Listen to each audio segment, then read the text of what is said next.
సంవత్సరాల తరబడి government job కోసం వేచి చూస్తున్నారా? కేవలం 8 నెలల్లో మీ కల నెరవేర్చుకోండి. వెంటనే కింది నంబర్స్‌కి కాల్ చేయండి. నమస్తే రమగారు. నమస్తే జయ. రమగారు, మనము 5 ప్రశ్నలు ఈ సిరీస్ చేసాం. 5 ప్రశ్నలు అయిపోయినాయి.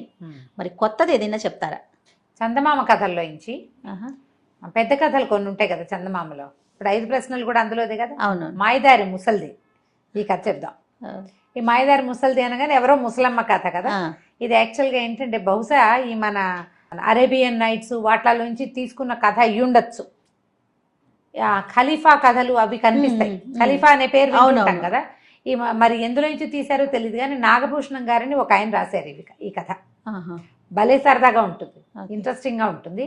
ఒక ముసలమ్మ ఎలా బాగ్దాద్ నగరాన్ని అట్టుడికించిందో చెప్తారనమాట.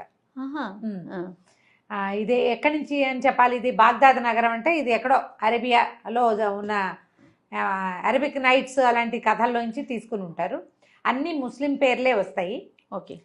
ఆ కథ అట్లాంటిది. మన స్టోరీ అంతా మనలాంటి కథలాగానే ఉంటుంది. వాళ్ళ పద్ధతులు కొంచెం తేడాగా ఉంటాయి, పేర్లు తేడాగా ఉంటాయి, ఆ కాలం నాటి విధానం తేడాగా ఉంటుంది.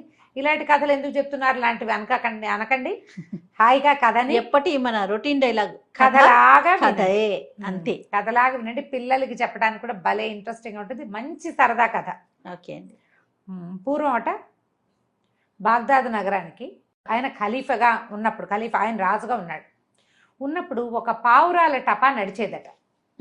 పావురాల టపా అంటే ఈ ఊరి నుంచి ఆ ఊరికి వార్తలు పంపించడానికి పోస్ట్ మ్యాన్లు ఆ పావురాల టపాని ఒక అతను నిర్వహించేవాడు. అతనికి 40 మంది బానిసలు, 40 వేట కుక్కలు కూడా ఇచ్చేది గవర్నమెంట్. సడన్ గా అతను మరణించాడు. మరణించేసరికల్లా మరి టపా మూసుకుపోయింది. ఇంకోటి ఎవరినో చూడాలి. ఇలా వాళ్ళ రాజుగారు ఏం చేశారు, ఈ ఖలీఫా ఈ కుక్కల్ని బానిసల్ని అందరినీ తీసేసుకున్నాడు. అయితే ఈయనకు ఒక భార్య కూతురు ఉన్నారు. దిలైలా ఆయన భార్య పేరు, చనిపోయిన ఆయన భార్య పేరు. కూతురు జీనాబ్ అని కూతురు. ఈ దిలైలా ఏం చేస్తుందంటే ఖలీఫాకు ఉత్తరం రాయిచ్చు కబుర్ చేసింది. ఈ టపా నిర్వహించడం నాకు వచ్చు, నేను నా కూతురు ఇద్దరం నేర్చుకున్నాం, నా భర్త అబ్సెన్స్లో నేను చేసేదాన్ని, నాకు 4 పనులు వచ్చు, అసలు ఆయన ఏం చేయలే, ఎక్కువ భాగం నేనే చేశా, కాబట్టి ఆ పనిని మాకే అప్పచెప్పండి అంటే ఆయన ఒప్పుకోలే. ఆడవాళ్ళకి ఏమొస్తుంది, ఆడవాళ్ళకి ఏం పెద్ద అలాంటివి రావు, ఏదైనా సహాయం చేస్తే చేసి ఉండొచ్చు, నమ్మల. పైగా ఆ కాలంలో ఏంటంటే వాళ్ళు ఇళ్లలోనే ఉండేవాళ్ళు, ఘోష ఒకటి ఉంటుంది. అవునవును. ఈ వ్యవహారాలన్నిటి మీద ఆయన పెద్దగా నమ్మక మొత్తం అన్ని వెనక్కి తీసేసుకుంటే కొళ్ళు మండిపోయింది. కానీ ఏం చేస్తుంది, ఆ రోజుల్లోనట కొంతమంది దొంగలు ఉండేవాళ్ళు. ఈ దొంగల్లో ఓ 2 దొంగల్ని నగర కొత్వాళ్లుగా నియమించారట. కొత్వాల్స్ 2 అంటే ఇన్స్పెక్టర్లు లాంటి వాళ్ళు. అయితే ఎందుకట, హసను అబ్దుల్ వాళ్ళిద్దరు. ఈ హసను అబ్దుల్ ఎంత ప్రయత్నించినా ఖలీఫా వాళ్ళని పట్టుకోలేకపోయాడు. ఇంత చాకచక్యం ఉన్నవాళ్ళు దొంగలుగా కాకుండా కొత్వాళ్లుగా ఉంటే ఎవరినైనా బురుడి కొట్టిస్తారు వాళ్ళు అని చెప్పి ప్రకటన ఇచ్చి, మిమ్మల్ని నగర కొత్వాళ్లుగా నియమించుకుంటాను, మీరు దొంగతనాలు మానేసి వచ్చి కొలువులో చేరండి అని చెప్పి ఇళ్ళు వాకిళ్ళు వాళ్ళకి బానిసలు కుక్కలు నక్కలు తర్వాత గుర్రాలు అన్నీ ఏర్పరిచి వాళ్ళిద్దరిని కొత్వాళ్ళుగా నియమించుకున్నాడు. ఈ దిలైలా కొళ్ళు మండింది. దొంగ వెధవల్ని పట్టుకోవాల్సింది పోయి వాళ్ళని రండిరా బాబు అని పిలిచి వాళ్ళకి ఉద్యోగాలు ఇస్తాడా, నాకేనా అంత చేత కాలేదు, నన్నెందుకు తీసుకోవాలా, నన్ను పరిగణించలా, దొంగల్ని పరిగణించి కొత్తవాళ్ళుగా పెట్టుకున్నాడు. వీళ్ళ సంగతి చెప్తాను నేను, వాళ్ళిద్దరికంటే నేను తెలివిగల దాన్ని ప్రూవ్ చేసుకుంటా అని చెప్పింది కూతురికి. సరే, ఒకరోజు పొద్దున్నే బయలుదేరింది. ఇప్పుడు బయలుదేరటం ఎట్లా బయలుదేరింది, సూఫీ సన్యాసులు ఉంటారు, వాళ్ళు ఏంటి మెడ నిండా తావళాలు అవి వేసుకుంటారు, ఏవో ముసుగు వేసుకుంటారు, చిన్నవి ఇలా టిక్ టిక్ మన కొట్టేది ఏదో ఉంటుంది, ఒక సాధనం, మన చిడతలు లాంటిది ఇట్లా పట్టుకుని కొట్టేది పాటలు పాడడానికి, సూఫీ గీతాలు పాడేందుకు. ఆ సన్యాసిని వేషం వేసుకుంది. రోడ్డు మీద సన్యాసులు నడుస్తూ అల్లాహో అక్బర్ అని అరుస్తారు, వాళ్ళతో పాటు ఆ వేషం వేసుకుని ఇప్పుడు వాళ్ళతో పాటు వెళ్ళొచ్చు, వాళ్ళతో పాటు ఇవిడ ఒక్కతే తిరగటం మొదలుపెట్టింది. అట్లా తిరుగుతూ ఉండగా ఏమైంది, ఇవిడ ఒక రాజప్రతినిధులు తర్వాత రాజాధికారులు వీళ్ళు నగర అధికారులు ఉంటారు కదా, ఆ లైన్లోకి వెళ్ళింది. ఆ లైన్లో ముస్తఫా అని ఒక పెద్ద అధికారి ఇల్లుంది. ఆ ముస్తఫా చాలా పెద్ద అధికారి ఖాతూన్ అని ఒక అందమైన భార్య ఉందట. ఎంత అందగత్తో ఆవిడ, పిల్లలు లేరు. కానీ ఆ మామూలుగా ముస్లిమ్స్లో 2వ 3వ వివాహాలు చేసుకునేందుకు అనుమతి ఉంటుంది, పిల్లలు లేకపోతే అందరిలోనూ రెండో పెళ్లి చేసుకోవచ్చు. కానీ ఈ ఖాతూన్ బ్యూటీకి ఇదైపోయి ఆయన భార్యను ముద్దుగా చూసుకునేవాడు. రెండో పెళ్లి చేసుకోవాలి. ఈవిడ పాపం అయ్యో నా వల్ల ఈయనకి పిల్లలు లేకుండా పోయారని ఏదో మందులు మింగుతూ ఉండేది. ఆయన కొంచెం బాధగా ఉండేది. తనతో పాటు దివాణానికి తీసుకెళ్ళడానికి కుమారుడు లేకపోయారని దిగులుగా ఉండేది. కానీ భార్యా వ్యామోహంతో ఆయన పెళ్లి చేసుకోవాలి, ఇంకో పెళ్లి చేసుకోలేదు. ఆవిడ ఆ మందు ఈ మందు ఆ సన్యాసులు ఈ సన్యాసులు వాళ్ళని పిలిచి ఆశ్రయిస్తూ ఉండేది. అయితే ఏమైంది, ఆ ఖాతూను అప్పుడే ఆ ముస్తఫా గారు గుర్రం ఎక్కి బయటికి వెళ్ళాడు. ఈ అమ్మాయి ఏమో బయట అక్కడ పైన మేడ మీద నిలబడి భర్తకి బాయ్ చెప్తారు. మన సూఫీ సన్యాసి వేషంలో ఉన్న దిలైలా అటు వెళ్తూ చూసి పైకి చూస్తే కొత్త పెళ్లి కూతురలే, మెడ నిండా చేతులు నిండా చెవులు నిండా నగలు. చూస్తే అమ్మాయి అందంగా ఉంది, ధగలాడిపోతుంది నగలు. ఈ నగలన్నీ కొట్టేకపోతే మన ప్రజ్ఞ ఉంది అనిపించింది దిలైలాకి. సరే ఏం చేసింది, అక్కడక్కడే తిరగడం మొదలుపెట్టింది అల్లాహు అక్బర్ అని. అయితే ఈ పైన నిలబడిన ఖాతూన్కి మామూలుగా ఆ సన్యాసుల్ని వాళ్ళని పిలిస్తే కొంచెం, సన్యాసులైనా మగవాళ్ళని పిలవడానికి కొంచెం బెదురుతారు. ఆడ సన్యాసిని కదా, ఏదైనా పిల్లలు కలగడానికి మాయో మంత్రమో మందో మాకో చెప్తుందేమోనని ఓ పని మనిషిని కేకేసి వసే ఆ సన్యాసిని అమ్మని పిలుచుకురామని పిలుచుకొచ్చేసారు కల్లా. సరే లోపలికి వచ్చింది. ఈవిడేమంది, మరి పిల్లలు లేరు నాకు అనేసరికల్లా ఈవిడ చెప్పింది సన్యాసిని వేషంలో ఉందిగా. దిలైలా ఏమందంటే, నాకు తెలిసిన ఒక సిద్ధపురుషుడు ఒక ఆయన ఉన్నాడు, అసలు ఆయన దగ్గరికి వెళ్ళామంటే పిల్లలే పిల్లలు అనేసరికల్లా నేను ఎట్లా వస్తాను, ఎట్లా రావడానికి ఏముంది, ఇప్పుడు నాతో బయలుదేరిరా, మీ ఆయన వచ్చేసరికి ఇంటికి వెళ్ళిపోదు, గంటకు వచ్చేస్తావు నువ్వు. అసలు ఆడవాళ్లే ఆశ్రయించాలి పిల్లల కోసం, మగవాళ్ళదేముంది, ఆయన ఇంకో పెళ్లి చేసుకోవచ్చు, పాప మీ ఆయన ఏదో నీకోసం ఆగాడు అనేసరికల్లా బయటికి వెళ్తాం అనగానే ఈవిడ రోజు మెళ్ళో ఉన్న అలంకారాలు రోజువారీడివి అట్లా కళకళలాడుతూ ఉంటుంది. ఇంకో 4 వస్తువులు దిగేసుకుంది అమ్మడు వేసుకుని ఈవిడ వెనకాల బయలుదేరింది మేలు ముసుకేసుకుని. సరే ఇద్దరు కలిసి నడుచుకుంటూ వెళ్తున్నారు. వెంబడి తీసుకెళ్తుంది అనమాట. మధ్యలో ఒక దుకాణం కనపడింది. సిద్దిక్ మొహసిన్ అని ఒక దుకాణం. వాడు కుర్రాడు, ఆ షాపులో అబ్బాయి కుర్రవాడు, వివాహం కాలే వాడికి. ఈవిడేం చేసింది, అమ్మాయి నువ్వు బయట కూర్చొని ఈ అందగత్తైన ఖాతూన్ని బయట కూర్చోబెట్టి లోపలికి వెళ్ళి నాయన బాగున్నాటో అదో ఏదో అని పలకరించి నేను చాలా పెద్ద రత్నాల వర్తకలో, మరి బయట కూర్చుంది ఆ పిల్ల నా కూతురు, పెళ్లి చేయాలనుకుంటున్నాను, మరి మా పిల్లని కనుక చేసుకుంటివా, ఇట్లాంటి దుకాణాలు 4 పెట్టుకోవచ్చు, మా ఆయన బౌళ్ళంతా దాచిపెట్టాడు, ఆయన కాస్త మరణించాడు, పిల్లని ఎవరైనా పెద్దవాడి చేతిలో పెట్టి వాళ్ళ అండనే నా జీవితం గడపాలని భావిస్తున్నాను అనేసరికల్లా సరే. ఆయన బయటకు చూస్తే చక్కగా మెరిసిపోతుంది, పాదాలు చేతులు తెల్లగా కనపడితే కొంచెం ముసుగులోంచి లీలగా కనపడుతుంది, చక్కగా ఆకారం షేప్ కనిపిస్తుంది కదా, మనుషులు బాగున్నారు అని చూసి అబ్బో ఎంతో బాగుంది అనుకుని చేసుకుంటాను అన్నాడు. చేసుకుని మరి నిశ్చార్థం చేస్తావా, చేస్తానన్నాడు. ఎప్పుడు చేస్తావన్నాడు. చేస్తానంది ఈవిడ. ఎప్పుడంటే ఎప్పుడో ఎందుకు రా నాతోటి, ఇప్పుడే నిశ్చార్థం చేస్తాను, ఏముంది పెళ్ళిళ్ళలో అయిపోతాయిట వాళ్ళలో, మరి అలా సింపుల్గా అవునో కాదో ఆ కథలో అట్లా ఉంది. సరే ఈయన ఏం చేశాడు, మరి డబ్బు ఇవ్వాలి, పిల్లని పెళ్లి చేసుకోవటం అంటే దాన్ని ఏదో అంటారు, మెహర్ లాంటిది పేరేదో ఉంటుంది, ఓకే, వాళ్ళకి ఇంత సొమ్మిస్తున్నాము అని. ఆ మెహర్ ఆ అమ్మాయి కట్నం అనమాట, అమ్మాయికి ఇచ్చే డబ్బు. మరి డబ్బులు సంచి సంకలో పెట్టుకుని బయలుదేరాడు.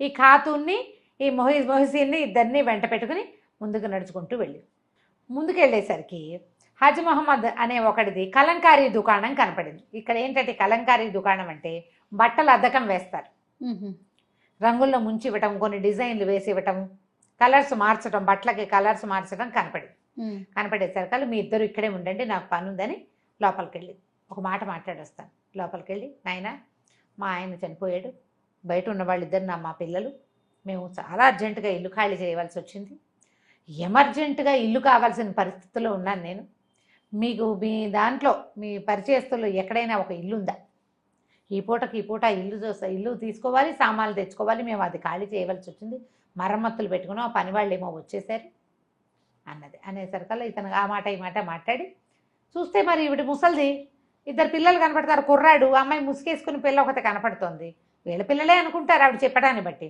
ఏమన్నాడు, ఆ దాందే ఉందమ్మా, వీళ్ళకేముంది, మేము మా ఇంట్లో పైభాగం ఎప్పుడు ఖాళీగానే ఉంటుంది, మంచి అంటే అదను వచ్చినప్పుడు అంటే రంగులు వేసే రోజులు వచ్చినప్పుడు ఈ నీలి వర్తకులు వస్తారు, కలర్స్ తెచ్చేవాళ్ళు, బ్లూ ఇండిగో తెస్తారనమాట, దాంతో కదా చాలా రంగులు కలుపుతాం, ఆ వర్తకులు వచ్చినప్పుడు వాళ్ళని ఉంచేవాడిని, ఇప్పుడు ఇల్లు ఖాళీగా ఉంది, ఆ ఇల్లు ఖాళీగా ఉంది, కావాలంటే మీరు ఉండండి కొద్ది రోజుల పాటు అంటే మా నాయన అంతకంటే నా నాయన చాలా సంతోషం, రెంట్ అది మాట్లాడుకుందాం, నువ్వు రా సాయంకాలానికి ఇంటికి వస్తే మాట్లాడుకుందామని తాళాలు చేత్తో పుచ్చుకుంది.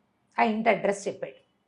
ఆ కలంకారీ దుకాణం నుంచి బయటకు వచ్చి ఈ పిల్లని ఈ కుర్రాన్ని మొహసీన్ అనే అబ్బాయి, ఖాతూన్ అనే అమ్మాయి ఇద్దరిని వెంబడబెట్టు తీసుకుపోయింది ఆ ఇంటికి. తీసుకెళ్ళి ఆ మొహసీన్ ఏమో నువ్వు ఇక్కడ కూర్చో, నేను కాజీని పిలుచుకొస్తాను అని కింద ఇంట్లోకి పంపించింది.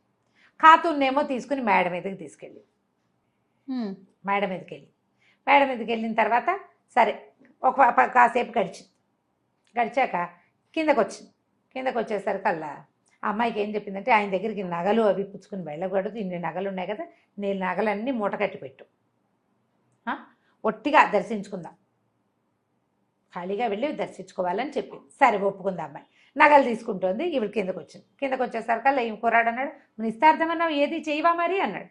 నిస్తార్థానికి ఏముంది, నా కూతురికి బానిస పిల్లలు ఎవరో చెడు మాటలు చెప్పేశారు, నేను నీ షాపుకి వచ్చినప్పుడే దానికి తెలుసు నీ ఒంటి మీద బొల్లుందని అదని చెప్పారు దానికి, వీడికి బొల్లుంది నేను చేసుకోనంటోంది మా పిల్ల అనేసరికి, బొల్లే నాకెక్కడ బొల్లుంది, నాకు బొల్లు లేదు ఏం లేదు అన్నాడు. సరే అయితే ఓ పని చెయ్యి, నువ్వు చొక్కా విప్పుకుని కూర్చో, నీ సంచీను అదేను నీ చొక్కాని నేను పుచ్చుకుంటాలే, చొక్కా విప్పుకుని కూర్చో, నేను పోయి మా పిల్లని పిలుచుకొస్తానని. ఈయన ఏం చేశాడు, ఒంటి మీద అంగరకాలంటిది ఏదో పక్కకి తాళ్ళు కట్టే చొక్కా ఉంది, ఆ చొక్కా ఊడ తీసుకున్నాడు, కింద ఏదో పైజమా వేసుకుని ఉన్నాడు అతను. ఆ చొక్కా ఊడ తీసి ఆ చొక్కాను ఆ సంచి ఆవిడ చేతికి ఇచ్చాడు. బొళ్ళంతా చూపించద్దా, వీపంతా బొల్లి ఉందో లేదో చూపించాలి కదా, అందుకని ఆ సంచి ఆవిడ చేతిలో పెట్టాడు. ఈవిడ పైకి వెళ్ళి ఏమంది, అమ్మాయి మరేమో ఆయన వచ్చి కింద కూర్చున్నాడు సిద్ధపురుషుడు, మరి నువ్వు పదా నేను నీ నగలు అవి జాగ్రత్త పెట్టి వస్తానండి. ఈ అమ్మాయి మెట్లు దిగి వెళ్ళే లోపల ఆవిడ ఆ అమ్మాయి నగల సంచి, వీడి డబ్బుల సంచి, వీడి చొక్కా పుచ్చుకుని దిగెళ్ళిపోయింది. ఈ ఖాతూన్ ఏం చేసింది, కిందకు వచ్చి చూసేసరికల్లా ఎవరు కనపడ్డారు, లోపలికి వెళ్ళేసరికల్లా ఈ చొక్కా విప్పు కూర్చుని కుర్రాడెవడో కనపడ్డాడు. ఇంతకుముందు వీడు మనతోటే వచ్చాడనే ధ్యాస లేదు ఆ అమ్మాయి, అతను అసలు చూడలేదు, పట్టించుకోలేదు, ఎవరినో పిలుచుకొస్తోంది అనుకుంది. ఏది నా ఒంటి మీద బొల్లుందన్నట్టుగా చూడని వీపు చేయి పొట్ట చూపించబోయాడు. ఈ అమ్మాయి కంగారు పెట్టి, వీడెవడో నాకు ఒళ్ళు చూపిస్తున్నాడు ఏమిటి రోతగా అని పరిగెత్తుకుంటూ పైకి వెళ్ళిపోయి ఒక్క కేక పెట్టి పరిగెత్తుకుంటూ వెళ్ళి మేడ మీదకి వెళ్ళి తలపేసి కూర్చుంది. వీడేమో కింద కూర్చున్నాడు, ముసలం వస్తుంది అనుకుంటున్నాడు. ఇంతలో ఈవిడేం చేసింది, ఆ కలంకారీ షాప్ వాడి దగ్గరికి వెళ్ళేటప్పుడు చేతిలో మూట ఉంది, నగలది ఒక మూట, అతను డబ్బులు సంచి, చంకలో పెట్టుకునే సంచి, వాడి చొక్కా, వీటిని తనకు తెలిసిన ఒక దుకాణంలో పెట్టింది. ఇప్పుడే వస్తా అని చెప్పి కలంకారీ వాడి దగ్గరకు వచ్చింది. హజ్జ మొహమ్మద్, ఆ మొహమ్మద్ దగ్గరకు వచ్చి, బాబు చాలా బాగుందండి, ఎంత సహాయం చేశారో మీరు, కాకపోతే ఓ చిన్న పని ఉందండి, నేను ఇంటికి వెళ్ళి సామాన్లు పట్టించుకొస్తా, మీరు నాకు ఒక పని చేయండి, పిల్లల ఆకలో నా అలవటిస్తున్నారు అని ఒక దినారం చేతిలో పెట్టింది. దినారంటే పెద్ద డబ్బు, ఓ 1000 రూపాయలు అనుకో, కాస్త మా పిల్లలకి రొట్టెలు అవి పట్టించుకెళ్ళండి, మీరు కూడా ఈ పూట ఫలహారం నా సొమ్ముతోటే చేసేయండి అంతే. సరే ఆయన ఏం చేశాడు, ఏదో పెద్దది మన ఇల్లు అద్దెకి ఇచ్చాము బాగానే ఉంది కదా, అవును, ఆ దినారం పుచ్చుకుని వెళ్ళాడు. వెళ్ళేసరికల్లా ఒక 2 నిమిషాల్లో ఆ పనివాడు బయట ఏదో పని చేస్తున్న కుర్రాడు లోపలికి వచ్చాడు. ఈవిడ అటు ఇటు చూస్తుంది, అలంకారీ రంగులేసే సామాన్లు గీమాన్లు చాలా ఉన్నాయి.